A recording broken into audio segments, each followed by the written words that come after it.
Hello बच्चों, good morning and welcome to the chemistry zone. Hello बच्चों, સાંભળીએ ને એટલે કાન એલર્ટ થઈ જતા હશે નહીં તમારા કે અરે आई गयो केमिस्ट्री नो लेक्चर।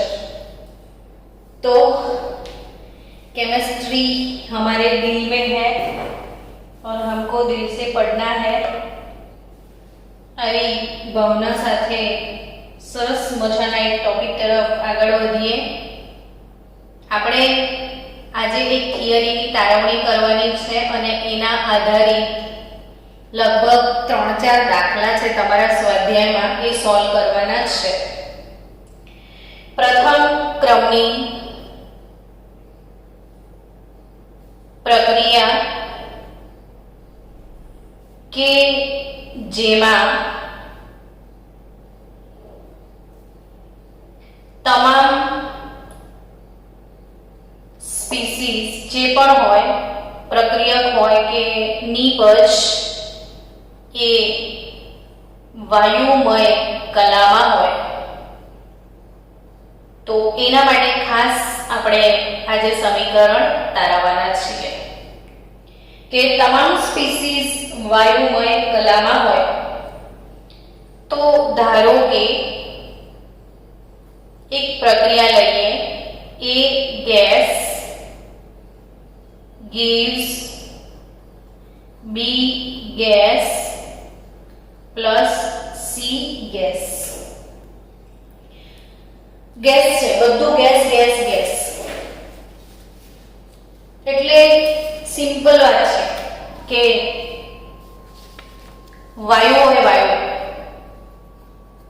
તો વિચારો ખુલ્લા પાત્રમાં એ ગેસ આવું મુકાય? હસો જોરથી, ના મુકાય। કેમ? તો ઉડી જાય।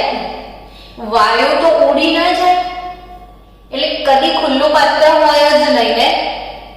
અહીંયા 2-3 વસ્તુઓ કન્સેપ્ટ ક્લિયર કરીએ ને એટલે તમને પ્રોબ્લેમ ના આવે કે વાયુ જે છે ને આ બધા જ વાયુ છે।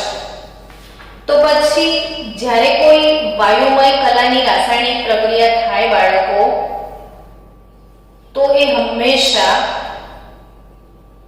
ક્લોઝ વેસલમાં જ હોય, यानी कि बंद पात्रमा ज थाय। जो खुल्लू पात्र लो ने तो गैस गैस गैस बधी उड़ी जाए। એટલે હવે સમજો કે આ એ ગેસ છે, એમાંથી બનવા लाग्यो છે પ્રક્રિયક B અને પ્રક્રિયક C। એટલે A માંથી B પણ બની રહ્યો છે, C પણ બની રહ્યો છે। શરૂઆતનો સમય હશે શૂન્ય સમય, એટલે પ્રક્રિયા જ્યારે શરૂ ના થઈ હોય તો ફક્ત પ્રક્રિયક A જ હશે, પણ ધીરે ધીરે A માંથી A ઘટી અને એનું રૂપાંતર B માં ને એનું રૂપાંતર C માં થઈ રહ્યું છે। એટલે છેલ્લે તમે જોવા જાવ તો તમને ખબર છે કે ધારો કે પ્રક્રિયા 100% નથી થઈ, કારણ કે તમે T બરાબર 10 મિનિટ કે 20 મિનિટ કે કોઈ રેન્ડમ સમય લો છો, તો પાત્રમાં કેટલી વસ્તુ હશે? તો પ્રક્રિયક તરીકે A પણ હશે, નિપજ તરીકે B પણ હશે અને C પણ હશે। સમજો ફરીથી કે આ બંધ વાયુ પાત્ર છે જેમાં A માંથી B ને A માંથી C બને છે। શરૂઆતના સમયમાં તો ફક્ત A જ હશે, પણ ધીરે ધીરે B પણ બને છે અને C પણ બને છે અને બધા જ વાયુ છે। તો વાયુને શું હોય? તમારા દિલમાંથી જવાબ આવતો હશે કે દબાણ હોય। વાયુ અને દબાણ એને બહુ સીધો સંબંધ છે બાળકો। આપણે દ્રવ્યની અવસ્થા ચેપ્ટરમાં પણ ભણ્યા હતા કે ઘન, પ્રવાહી અને વાયુ પૈકી સીધી સાદી જો કોઈ અવસ્થા હોય ને, તો એ સીધી સાદી કોઈ અવસ્થા હોય તો એ કઈ અવસ્થા છે? વાયુ અવસ્થા છે। અને વાયુ અવસ્થા જ એવી છે કે જેના પર દબાણની, તાપમાનની, કદની બહુ બધી અસરો થાય છે ઝડપથી।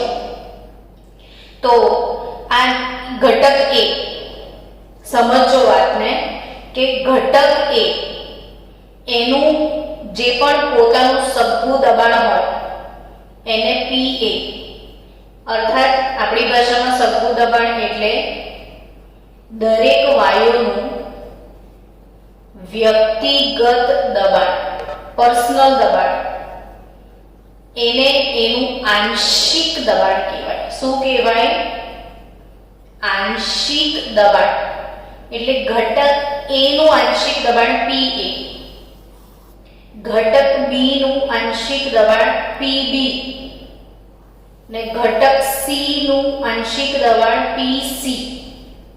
તો વિચારો કે આમાં આનું આંશિક દબાણ PA જેટલું હશે, આનું આંશિક દબાણ PB જેટલું હશે, આનું આંશિક દબાણ PC જેટલું હશે. તો તમને યાદ આવી રહ્યો છે? આવો કોઈ નિયમ ભણ્યા હતા એવું યાદ આવે તમને? જો યાદ કરો, ડાલ્ટનનો આંશિક દબાણનો નિયમ ભણ્યા હતા તમે. ડાલ્ટનનો આંશિક દબાણનો નિયમ કે કોઈ એક વાયુ પાત્ર હોય ને એમાં એકબીજા સાથે રાસાયણિક પ્રક્રિયા ન કરતા હોય એવા જુદા જુદા વાયુઓ ભરેલા હોય તો એ વાયુ પાત્રનું કુલ દબાણ P ટોટલ કેટલું થાય? તો કે તેના ઘટક વાયુઓના આંશિક દબાણના સરવાળા જેટલું થાય. એટલે આ જે વાયુ પાત્ર છે બાળકો, આ આખા વાયુ પાત્રમાં વાયુ જ ભરેલા છે અને એ વાયુ પાત્રનું કુલ દબાણ P ટોટલ કેટલું હોય? તો કે એમાં ભરેલા વાયુઓના આંશિક દબાણના સરવાળા જેટલું. એટલે આનું P total PA PB PC જેટલું હોય. ને આઈ થિંક તમે સમજી ગયા આ વાતને. તો હવે સમજો, આના આધારે આ દાખલા થોડાક તમને ટફ લાગી શકે છે, બાકી મહાસલ્લા દાખલા જો તમે સમજી ગયા ને, દિલથી સમજી ગયા તો મહાસલ્લા દાખલા છે અને 4 માર્કનો એક દાખલો ગણી શકાય. ને તમારે જો આમાં માર્ક્સ મેળવવા જ હોય તો એક દાખલાને 4 થી 5 વાર ગણવા ટાઈમ ઇન્ટરવલમાં. આજે ગણ્યો, અઠવાડિયા 10 દિવસ પછી ફરીથી એકવાર ગણો, તો 4-5 વખત પ્રેક્ટિસ કરશો તો કદી ભૂલાશે નહીં. તો યાદ રાખો, ધારો કે તમામ સ્પીસીસ વાયુમય છે. હવે શરૂઆતની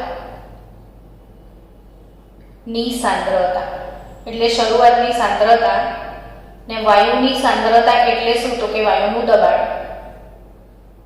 વાયુ માટે એની સાંદ્રતા એનું દબાણ કહેવાય. અને શરૂઆત એટલે તો કે શરૂઆત એટલે કયો સમય? તો કે પ્રક્રિયા શરૂ જ નથી થઈ એ વાળો સમય. ને પ્રક્રિયા શરૂ જ નથી થઈ તો T બરાબર 0 સમય કહેવાય. તો T બરાબર 0 સમયે આનું દબાણ કેટલું? તો કે PI લઈએ.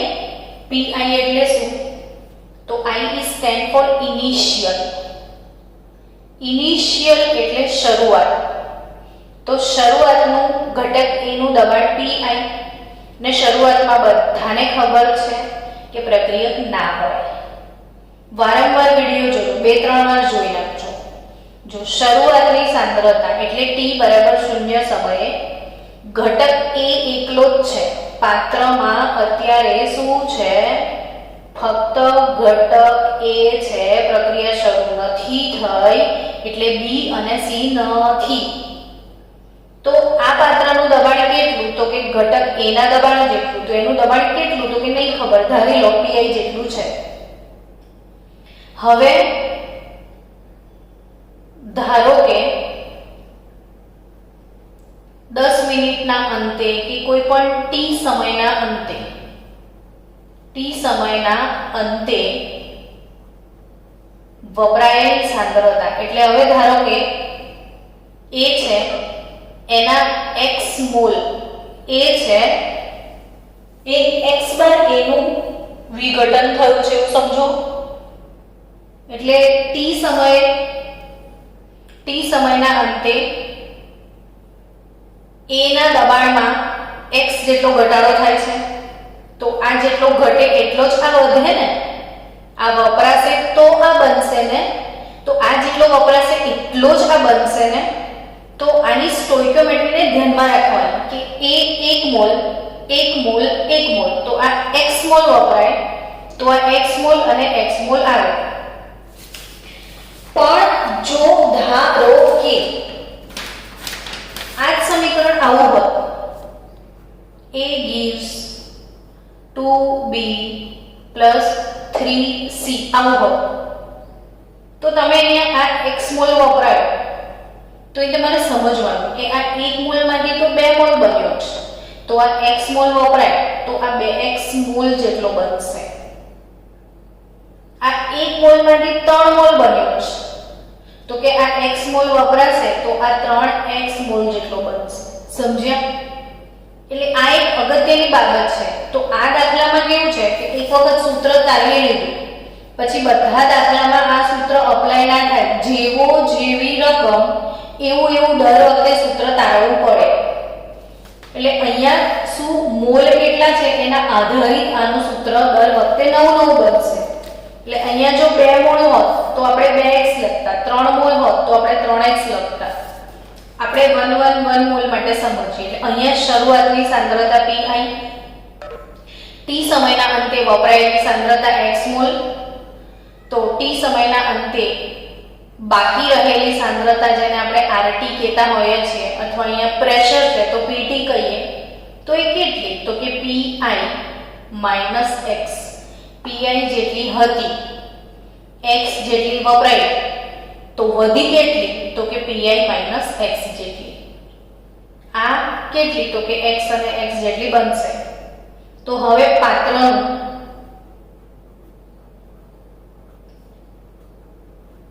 કુલ દબાણ જેને P ટોટલ કહેવાય, પાત્રનું કુલ દબાણ જેને P ટોટલ કહેવાય એ કેટલું હોય? તો કે PA + PB + PC જેટલું થાય. કેમ કે પાત્રમાં 3 વાયુઓ છે, વાયુ A પણ છે, વાયુ B પણ છે ને વાયુ C પણ છે.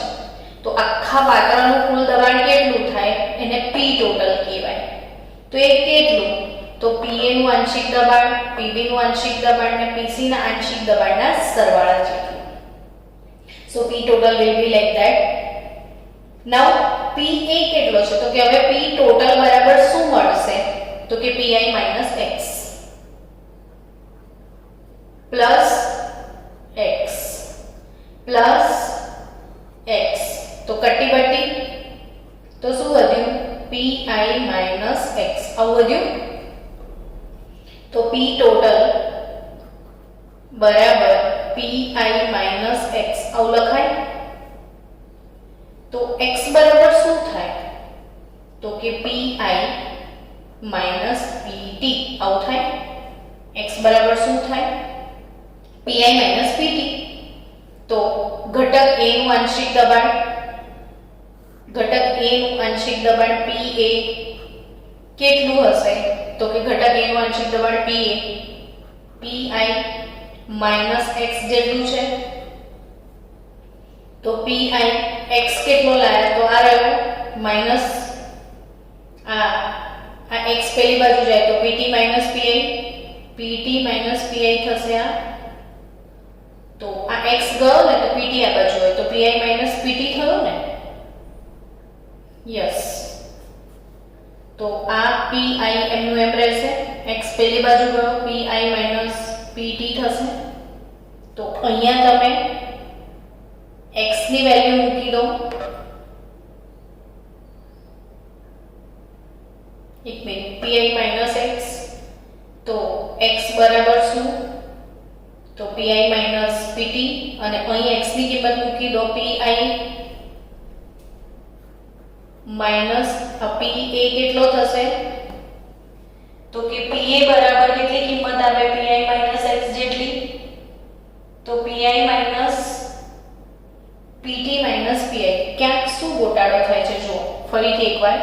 આ PI - x x. તો P ટોટલ એટલે PI - x plus x plus x.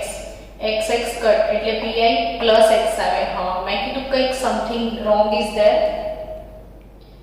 pi plus x આવ્યું, તો અહીં p ટોટલ બરાબર pi પ્લસ x થાય. તો x બરાબર શું થાય? તો કે x બરાબર p total minus p initial થશે. તો હવે pa બરાબર શું છે? તો કે pi માઈનસ x. તો pi માઈનસ x એટલે pi minus p total minus pi. તો pi minus p total plus pi. તો 2pi minus p total, 2pi minus p total. તો આ કોની વેલ્યુ થઈ? pa ની વેલ્યુ થઈ.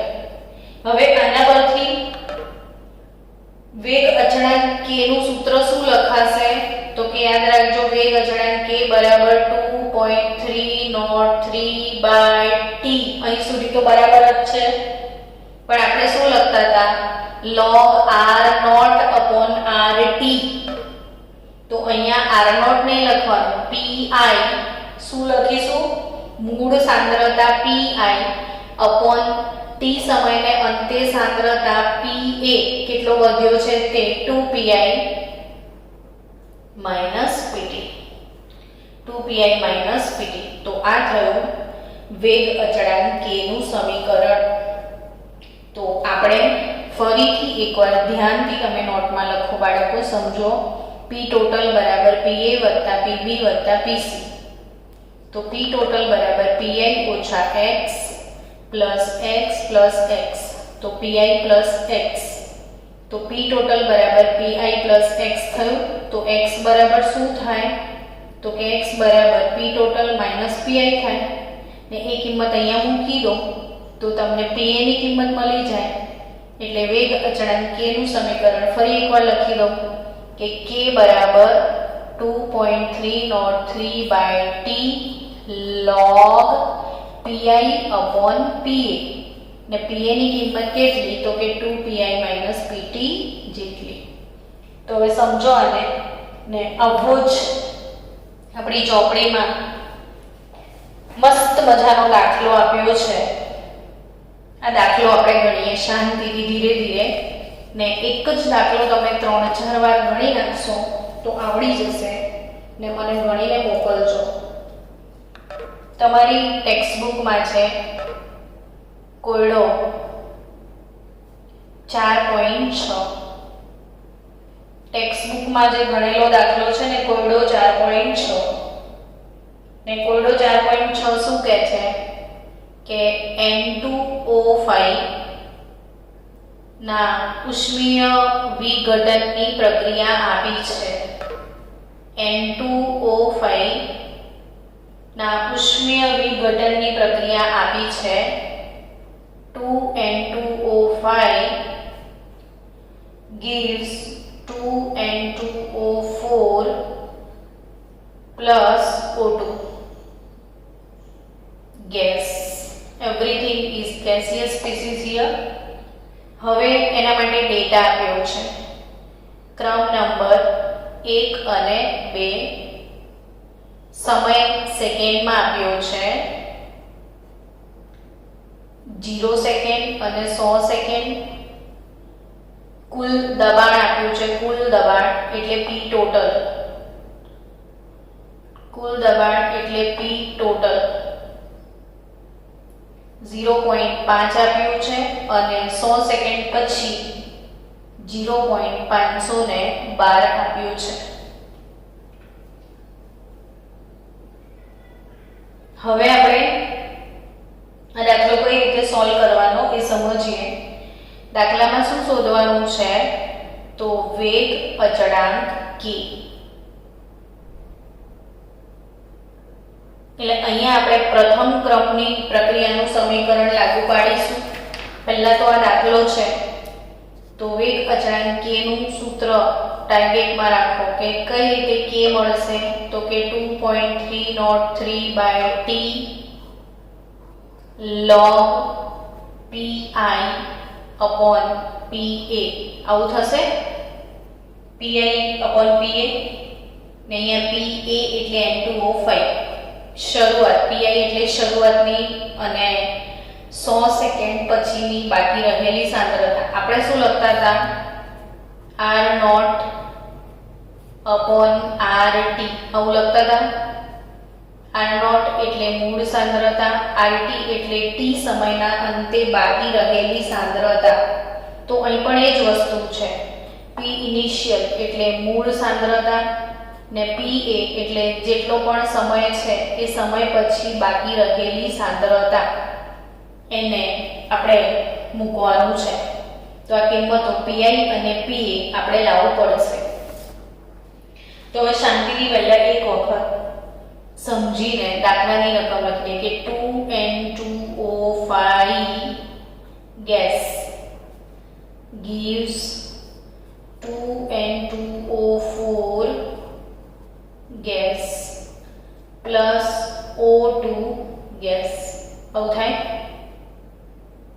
ચલો શરૂઆત એટલે t બરાબર 0 સમયે, એટલે શરૂઆત થઈ. શરૂઆતમાં t બરાબર 0 સમયે ફક્ત પ્રક્રિયક હશે. નિપજ હોય તો ના હોય. ડબ્બાની અંદર કોણ હશે? ફક્ત પ્રક્રિયક. તો એ ડબ્બાનું કુલ દબાણ P ટોટલ આપ્યું છે, તો એ ફક્ત આનું જ હોય, બીજા કોઈનું હોઈ ના શકે. એટલે t બરાબર 0 સમયે 0.5 વાતાવરણ આપ્યું છે. તો આ બંને તો હશે જ નહીં. ચલો હવે t બરાબર 100 સેકન્ડ પછી, એટલે 100 સેકન્ડ પછી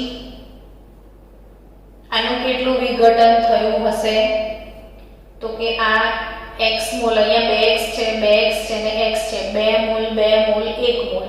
તો આપણે એવું કરીએ, આ 2x મોલ, આ 2x મોલ અને આ x મોલ, એટલે આના 2 મોલ માંથી આના 2 મોલ અને આનો 1 મોલ બને છે. તો આના 2x મોલ વપરાયા હશે ત્યારે 2x મોલ બન્યા હશે ને x મોલ. જો તમે અહીંયા ભૂલથી x લખો છો તો ડઝન્ટ મેટર, આ x તો આ x/2 લખાય, કોઈ ફરક ના પડે. અહીંયા x લખો તો આ 2 મોલ થી 2 મોલ, તો x મોલ થી x મોલ, તો આ x/2, આ 2 થી 1, તો આ 2 થી અડધો થઈ જાય ને, એવી રીતે. તો હવે t સમય પછી વપરાયેલ સાંદ્રતા આટલી, તો બાકી રહેલી કેટલી t સમય પછી? તો બાકી રહેલી સાંદ્રતા 0.5 ઓછા 2x જેટલી વધશે. આ કેટલી વધશે? 2x જ, અને આ કેટલી રહેશે? x. આઈ થિંક સમજ પડી ગઈ હશે. સરસ દાખલો છે, પ્રેક્ટિસ વધારજો. તો આ 2 મોલ 2 મોલ 2 મોલ, તો શરૂઆતની 0.5 મોલ છે. શરૂઆતમાં અહીંયા કશું નહીં હોય. 100 સેકન્ડ પછી આટલી છે એવું કહે છે. તો 100 સેકન્ડ પછી આ P ટોટલ કહેવાય. 100 સેકન્ડ પછી આ P ટોટલ છે. તો 100 સેકન્ડે કેટલી હશે? તો કે આ 2 મોલ વપરાઈ હશે, તો આ 2x મોલ જ બની હશે અને x મોલ બની હશે. તો વધેલી કેટલી? તો 0.5 હતી, આટલો વપરાઈ ગયો, તો વધ્યો આટલો 0.5 ઓછા 2x જેટલો. તો આ બનશે ને, આ વપરાશે તો આ બનશે. તો હવે આ સિસ્ટમનું P ટોટલ કેટલું 100 સેકન્ડ પછી? તો કે N2O5 નું દબાણ, આનું દબાણ પ્લસ N2O4 નું આંશિક દબાણ પ્લસ ઓક્સિજનનું આંશિક દબાણ. ડન. તમામ ઘટકોના આંશિક દબાણનો સરવાળો એટલે P ટોટલ થાય. So guys, what is P total? તો 0.5 ઓછા 2x plus 2x plus x। तो मेरे प्यारे बच्चों जवाब दो हमको। तो ये दोनों गए, बचा तो क्या 0.5 प्लस x। आई बात समझ में कि नहीं आई? तो व्हाट इज x? तो p टोटल ओछा 0.5 x શું મળ્યું તમને? અહીંથી x લઈ આવવાનો, તો x પરથી આપણને આ મળી જાય। એટલે હવે પ્રેશર ઓફ N2O5 100 સેકન્ડ પછી P ઓફ N2O5 કેટલી? તો 0.5 ઓછા 2x જેટલી, એટલે 0.5 ઓછા 2x જેટલી. હવે એક કામ કરો, P ટોટલ માઇનસ 0.5 કઈ દીધું છે હવે, તો આ કેવું કે 100 સેકન્ડ પછી P ટોટલ માઇનસ, તો 100 સેકન્ડ પછી P ટોટલ તો આપી દીધું છે અને જો 0 સેકન્ડે P ટોટલ આટલું હતું ને 100 સેકન્ડે P ટોટલ આટલું છે, તો P ટોટલ કેટલું છે? 0.512 ઓછા 0.5. જવાબ આપો તો મને. 0.512 ઓછા 0.5 એટલે 0.012 થઈ જશે ને 0.012 વાતાવરણ x મળે છે તમને.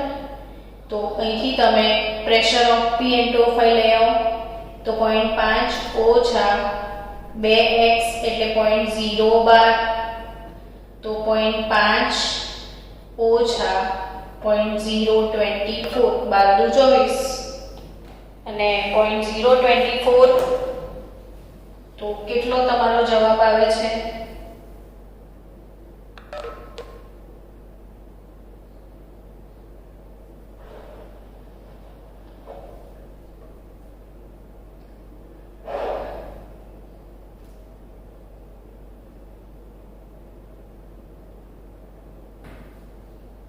.5 ઓછા 0.024 કરો બચ્ચાઓ. કેલ્ક્યુલેટર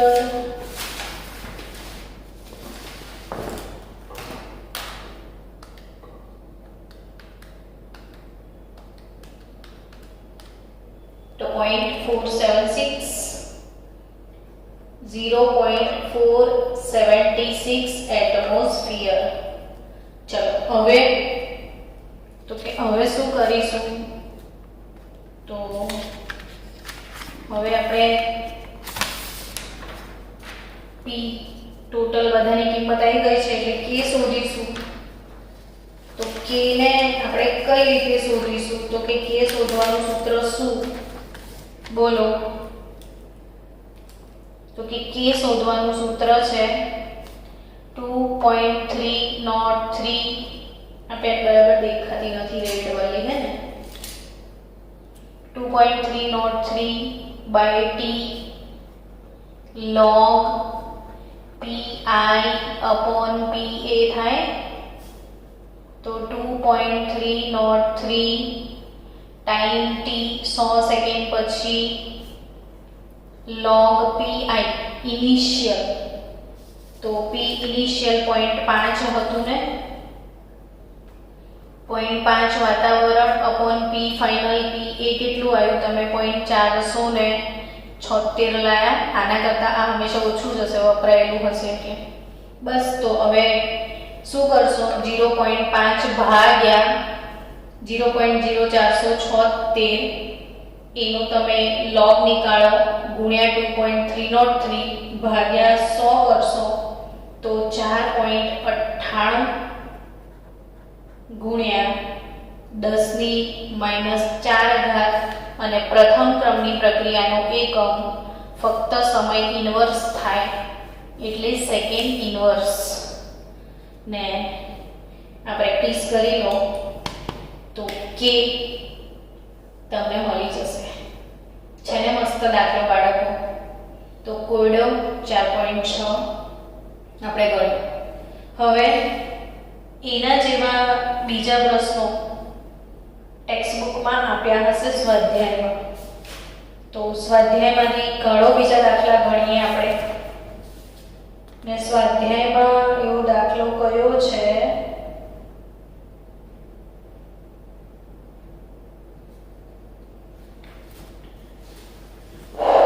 એવો દાખલો સ્વાધ્યાયનો 4.20. સ્વાધ્યાયનો દાખલો કાઢો. ચલો સ્વાધ્યાયનો દાખલો લખો. 4.20 નંબરનો દાખલો. ટેક્સ્ટબુક સ્વાધ્યાય 4.20 ને 4.20 એવું કહે છે કે એઝો આઇસોપ્રોપેન એઝો આઈસો પ્રોપેન નું રૂપાંતર થાય છે, ડાયરેક્ટ લખી દઉં, નાઇટ્રોજન પ્લસ હેક્ઝેન એમાં વિઘટન થાય છે. તો એઝો આઇસોપ્રોપેનનું વિઘટન, એઝો આઇસોપ્રોપેનનું વિઘટન શેમાં થાય છે?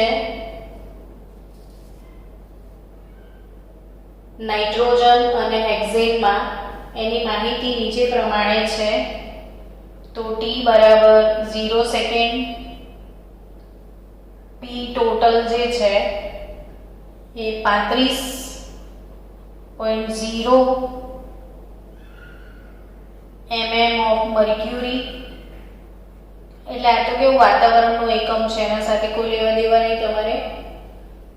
T બરાબર 360 સેકન્ડ પછી આ P ટોટલ 54 બાર હોય છે અને 720 સેકન્ડ પછી 63 એટમોસ્ફિયર થાય છે.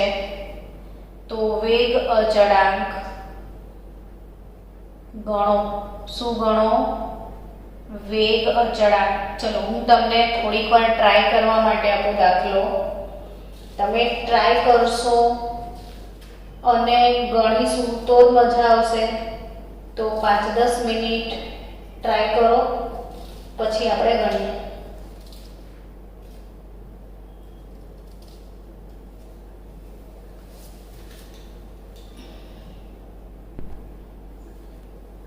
એઝો આઇસોપ્રોપેન તમને ઇક્વેશન આપી દઉં એવું હોય તો સમીકરણ યાદ રાખજો કે એઝો આઇસોપ્રોપેન જે છે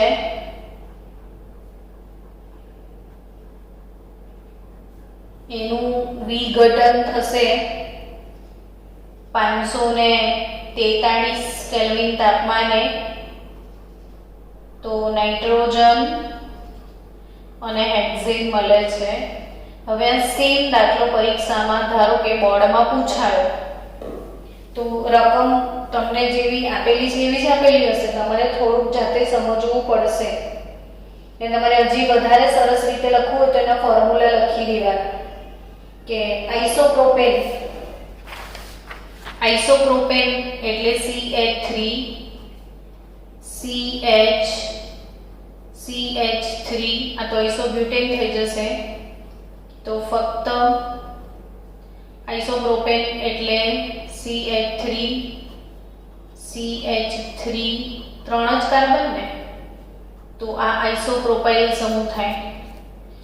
આ આઇસોપ્રોપાઇલ છેલ્લેથી બીજા કાર્બન પર પૂંછડી લટકતી હોય તો આઇસોપ્રોપેન એવું શીખાયું છે.